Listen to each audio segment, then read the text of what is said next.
Welcome to the Tell Me Something Good podcast. Ranked by the International Association of Awesome Podcasts as the best podcast in the history of podcasts. Wait, is that a thing? I don't think that's a thing. Anyway, seeking to shine a light on all that is good in an ever-darkening world of negativity. Here's your host, Clint Swindall. Hey everybody, I'm Clint Swindall, and this is the Tell Me Something Good podcast, the show that is all about creating a more positive world by overcoming negativity. It is my goal each episode to engage your mind, encourage your heart, or enlighten your soul. I am so happy you are here. This is episode number 12 of the Tell Me Something Good podcast, entitled The Destruction of Being Right. Brought to you by Let's Talk Smack, an app that provides daily nudges to take your social media game to a whole new level. If you're wanting to have a more engaging presence on social media, either personally or professionally, you need a plan, and the Let's Talk Smack app can help you develop your plan. Check it out wherever you get your apps. Here we are, friends, episode number 12. If you're just now joining us, I would encourage you to jump back at some point and listen to episodes 1 through 11. You'll discover the what, the why, and the how of this podcast, what we're hoping to accomplish, why we're even taking the time to do it, and how we'll do it every week. We're going to do something a little different in this episode. I'm going to have someone join me in a few minutes. It's not an interview, just an opportunity to chat with a friend. Before I do, I want to talk about something I've seen a lot of lately. In this divisive world, everyone has a strong opinion about everything. And so many people seem to think they have the only right answer. Look, we need to be right. It feels good, and it validates our self-worth. We'll knowingly suffer the negative consequences of broken relationships in order to satisfy our burning need to win the smallest argument. However, this need of ours breeds mistrust and conflict.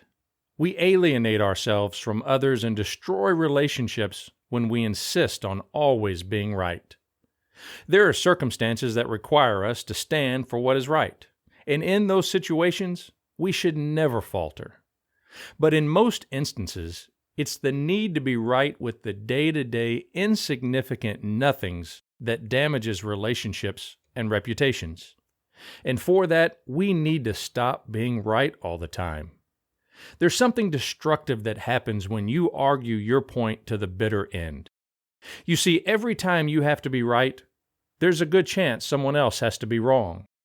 And if you can show me someone who you regularly beat in an argument, I'll show you someone who you've made a loser. Because by anybody's definition, getting knocked down over and over and never being able to get back up because the other person always has to be right makes that person a loser. For much of my life, I have always had to be right. After I realized the destruction I caused with the people who meant the most to me, I found that changing my ways was as simple as changing my mind. By choosing to become a better listener, I opened my mind to new perspectives. And something magical happened when I let go of my need to be right. I realized that if I gave up being right, it wasn't an acknowledgement I was wrong. I simply gave up the need to persuade others I was right. And when I did that, I stopped making losers and I started creating winners in my life. At the same time, I began the journey from being right to being happy. I challenge you to join me on that journey. All right, let's find some good stuff. As I have shared on many occasions, sometimes we need to see or hear what is happening in other people's lives, so I am bringing on my longtime friend Jeff Skelton to have a chat in this segment called In Search of the Good Stuff. All right, joining me on this segment of the Tell Me Something Good podcast is my good friend Jeff Skelton. Jeff, welcome to the show. We're so glad you're here. Thank you, Clint. It is my pleasure and an honor to be on the podcast today. You know, there's only one requirement to be on the podcast, and that is if you're going to be on here, well, you have to tell me something good. What good is happening in your life right now, Jeff? Well, I tell you what, there is so much from this past week that I could pick from, but probably one of my favorites was from Friday night, from Champagne Friday. We have spent the last few months what everybody else wants to call being socially distant, which I prefer to look at as physically distant because I think social connection is more important than ever. Well said. But on this Friday, we had Champagne Friday and went to a location that had a live band and so many friends and family hadn't seen in so long. And it was a real celebration. You could tell people were just excited. First week that bars and restaurants had been open, and man, it filled the soul to just be able to be near everybody, see their smile, give a hug, and just be around. So, man, I was blessed for that, and definitely some good stuff. That's awesome, man. I've been saying all along, one of our biggest challenges throughout this whole shutdown is that lack of social connection. Before we would always say that those people who were the introverts, that they've been training their whole lives for this thing. They just don't want to be. They want to be away from everybody anyway. But those that are extroverts, it's driving them crazy. The reality is, whether you're an introvert or an extrovert, part of our survival is social connection, and it's amazing to me how much more satisfied we feel when we finally get out of this quarantine and start connecting with people. Absolutely. People don't realize that we have, even when we don't think we have social connection, we do. I mean, if you take a look at Starbucks from the beginning, Starbucks will tell you they were never out there to sell coffee. They took pride in the fact that they were that third space, that place that wasn't home, it wasn't work. It's another place that people could go and just be around other people, because that is important, whether you think it is or not. Even, I do it sometimes. I'll go work from Starbucks. And even though I'm not engaging with anybody, just being around people, it fills the soul. And I think it's good for the spirit. It is indeed. And with the absence of being able to gather together in person and be able to enjoy conversation and be able to love on each other, the backup to that obviously is the virtual world. I've been to my fair share of Zoom happy hours, and the opportunity to get online and be able to chat with people is important. And it's something that I've been able to do with you, and that I've appreciated because it's allowed us to stay in contact. I think it's important for our listeners to have a little bit of understanding of who you are and why I have you on the show. I just want everybody to know that Jeff is a good friend.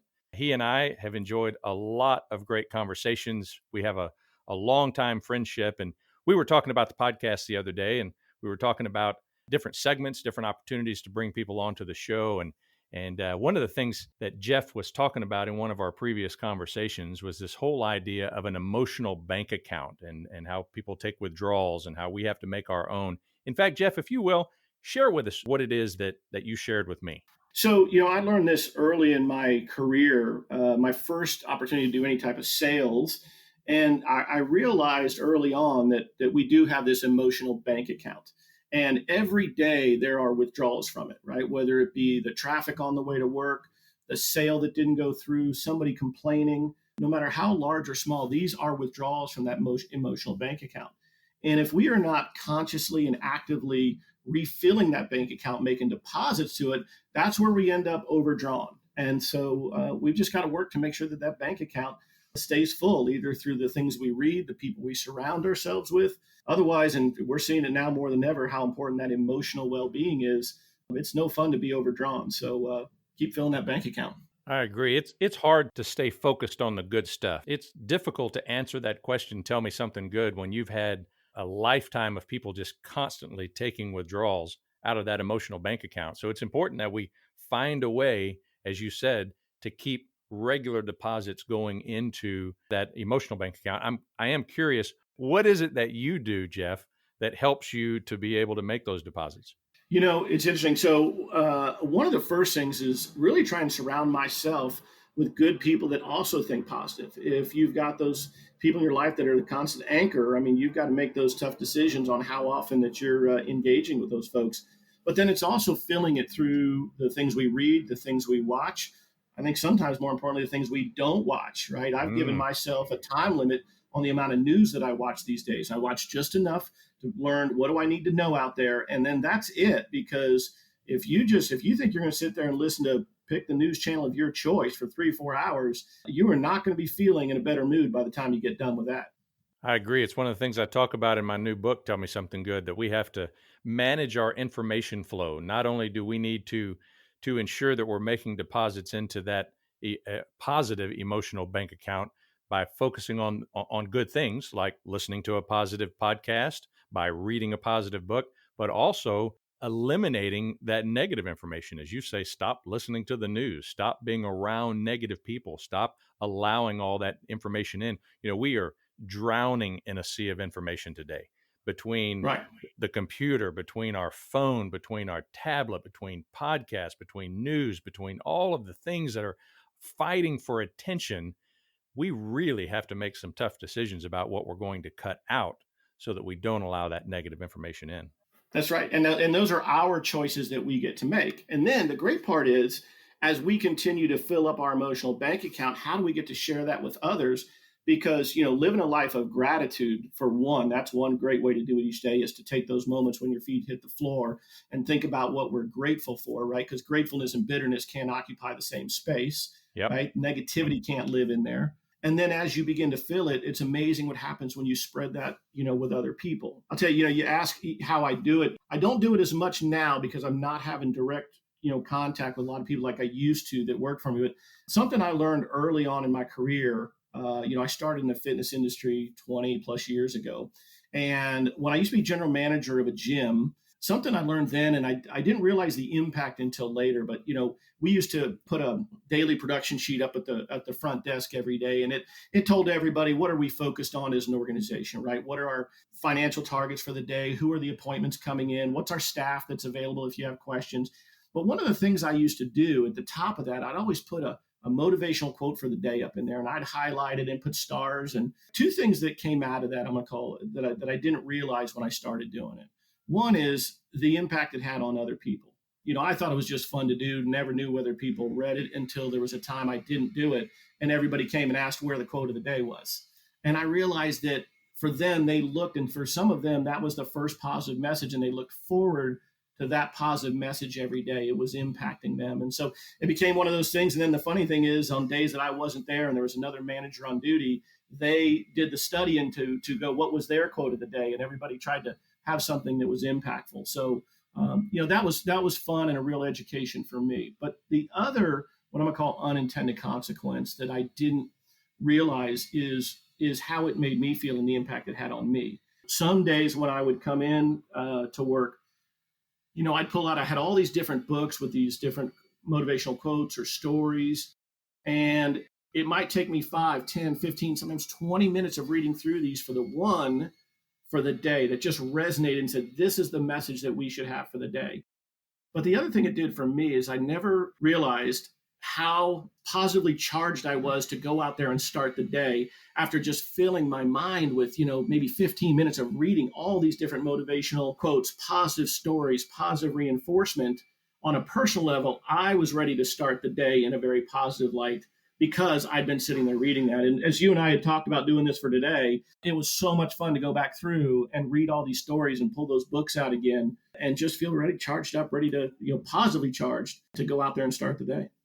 It's such a big part of managing your information flow when I talk about ensuring that you have somehow put things in front of you that energize you. Again, whether it's listening to a positive podcast or reading a positive book or whatever it is that you do, one of those things is consuming those positive quotes. There's so many of them out there. We see them on our social media feeds on a regular basis. We see people who will have it in their signature line on their email or whatever it may be. Some of them are corny.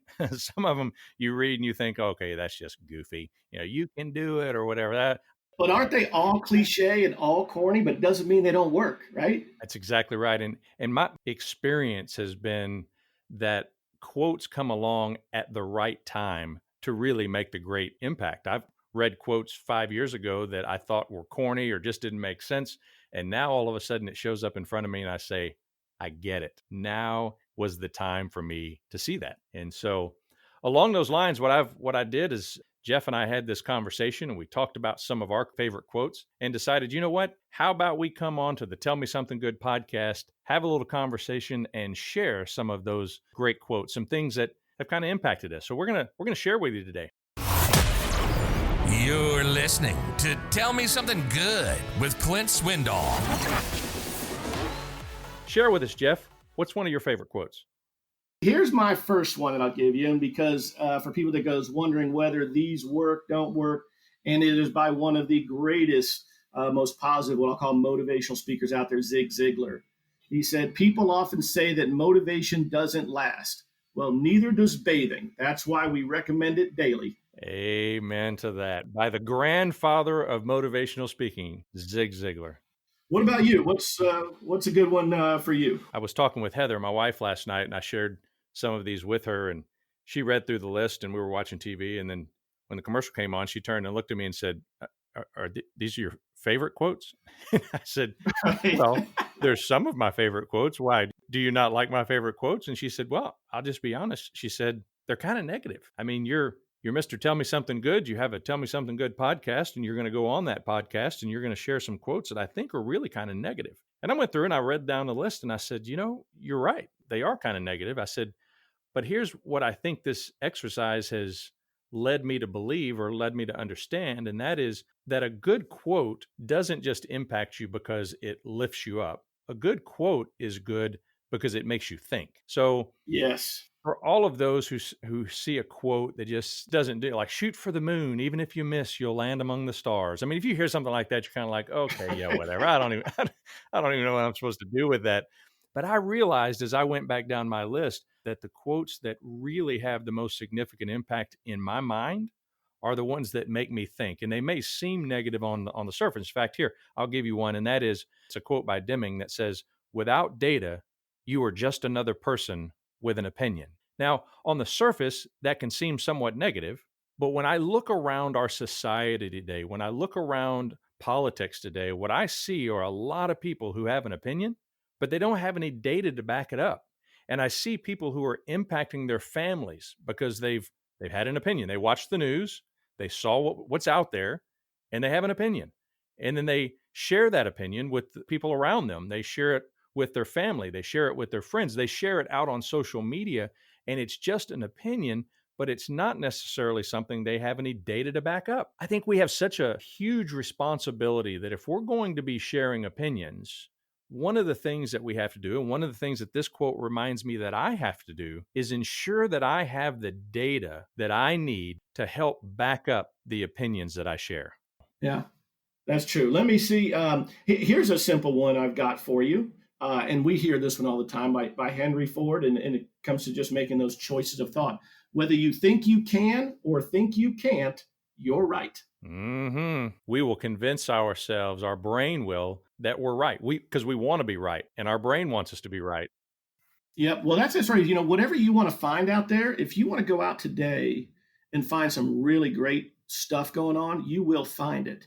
And if you want to go find death and despair, you're going to find that too.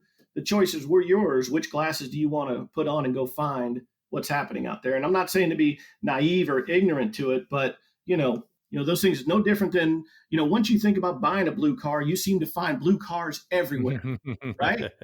And so what do you want to focus on? Look, I love going out. I did a walk this morning. It's amazing to find all the people that were smiling and would say good morning. And I chose to focus on that, not the 3 people that didn't smile or didn't say good morning.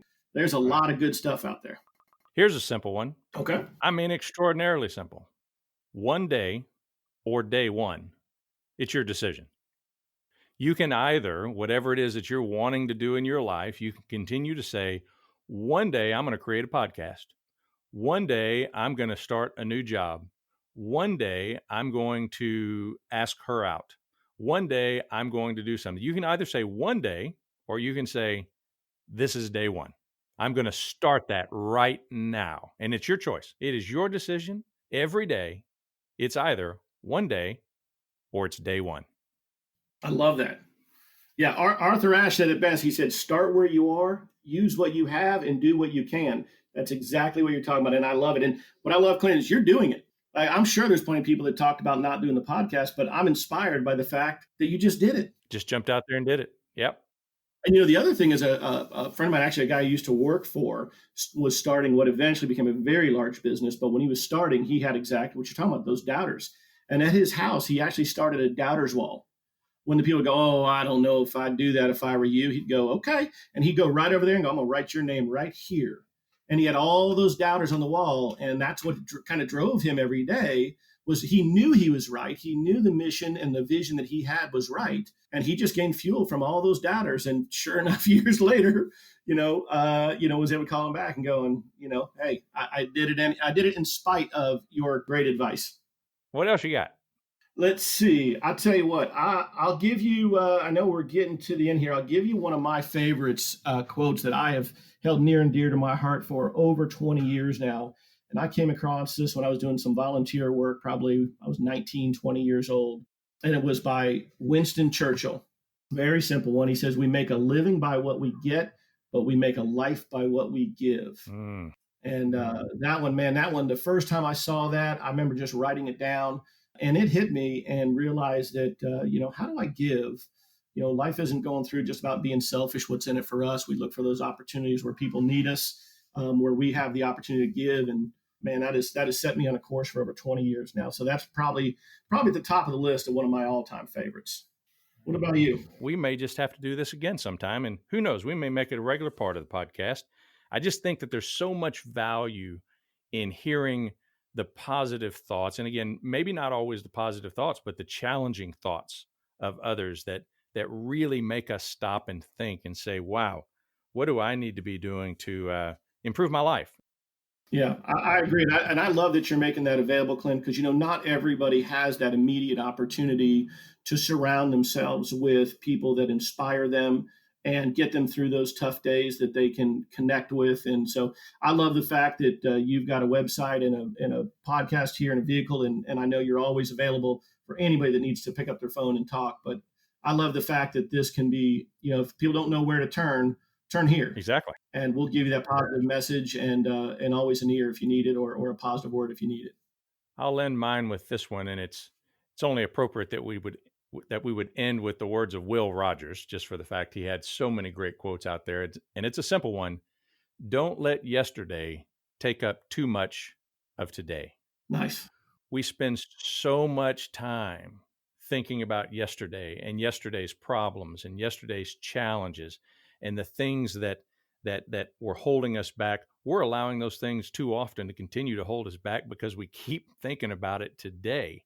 What we got to do is leave yesterday where it is, figure out the lessons that we learned, take the best from that, apply it to today, and keep moving forward. I agree. That's such a great message. All right, man. Like you said, we could sit here and do this all day. Every day, man. I always feel like a better person. I always feel more fulfilled emotionally, spiritually, every time you and I are able to interact, man. I just really value the friendship. It's a little slice of heaven every time I get to sit and spend some time with you, Jeff. I've enjoyed doing it today. And again, we're going to find a way to work this into a future episode as well, just for the fact it's so much good value for people to be able to hear good quotes and good thoughts coming from some great minds like all of these folks that we've talked about today. It's been fun doing it today, and we're going to do it again in the future. You in? I am definitely in, and I'd love to hear from some folks of what their favorite quotes are, man. I'd love to be inspired by others that can lend and contribute as well. I love that. In fact, I would encourage people, if you have a favorite quote that you live by, one that every day that you have on your mirror, that you have on your desk, something that drives you every day, if you want to share that, go over to findthegoodinlife.com. There's a button there on the page where you can share your good stuff. Click on that button, share your quote with us, and in a future episode, we'll share your quote with all the Tell Me Something Good podcast listeners. All right, Jeff, man, it has been great having you on the show. I wish you all the best. Go make something big happen. Go put a smile on somebody's face. Go share some good with somebody, and we'll have you on another episode in the very near future. Thank you, brother. I love you, brother, and look forward to chatting again soon. Love you too, man. Go make it a great day. We'll see you. See you now. It's always fun to sit and chat with good friends. It's refreshing to be around others who focus on the good and avoid the bad. While it would be great if everybody did that, we all know that's not the case. No, some people like to share all the crud in their lives, and nowhere does that show up more than in social media. So, it's time to check in to see... what are they bitching about now? I saw someone on my Facebook feed complaining about the posts he was having to read from his friends on Facebook. He said he was tired of reading all the complaining on his wall. Let's unpack this. First of all, you do know you control who shows up on your wall, right? If you're tired of reading about how bad their life is, block them. You don't have to unfriend someone just because you're tired of seeing them complain about everything under the sun. Just block them and move on. And second, you do know you are complaining about other people complaining. I have no words. All right, everybody, we are about to wrap up. Before I end this episode with a challenge, I want to remind you that this episode of Tell Me Something Good has been brought to you by Let's Talk Smack, an app that provides daily nudges to take your social media game to a whole new level. If you're wanting to have a more engaging presence on social media, either personally or professionally, you need the Let's Talk Smack app to help you form a plan. Check it out wherever you get your apps. And now the challenge. Before you come back for the next episode, I challenge you to identify the person you have to be right with every day in order to feel complete. Is there someone in your life who you have to beat every time? Is there someone who walks away from you every day feeling like a loser? The destruction of being right is a very real thing. Relationships are hurt every day because of this need to always be right. See if you can identify someone who may be walking away from you every day feeling like a loser, and commit to getting better and improving that relationship. Well, that's all for today's episode of the Tell Me Something Good podcast. I sure hope you'll join us again for our next episode. Make sure you subscribe to the podcast so you never miss an episode. If you can, leave me a rating and a review. Your support can help someone else as we work towards spreading positivity to the world. To encourage you to leave a review, we're giving something away. If you leave a review, you'll be entered into a drawing for a Tell Me Something Good gift package. All you need to do is leave a review and you are entered. But here's the deal. We're drawing the winner before we do the next episode. So go leave that review today. Also, visit findthegoodinlife.com. While you're there, you can find everything related to Tell Me Something Good, all the links to join us on social media, and a place to share your good stuff or ask questions for the podcast. Thanks for listening. Until next week, I'll be praying for God to bless you in mighty ways. Now, get out there and love on somebody. You've been listening to the Tell Me Something Good podcast. The content of the podcast is meant to engage, encourage, and enlighten you to become more positive. It's not meant to diagnose, treat, or replace the personalized care provided by a trained professional. If you're struggling with depression or mental health issues, please reach out to a counselor for diagnosis and treatment. Until next time, be positive, people.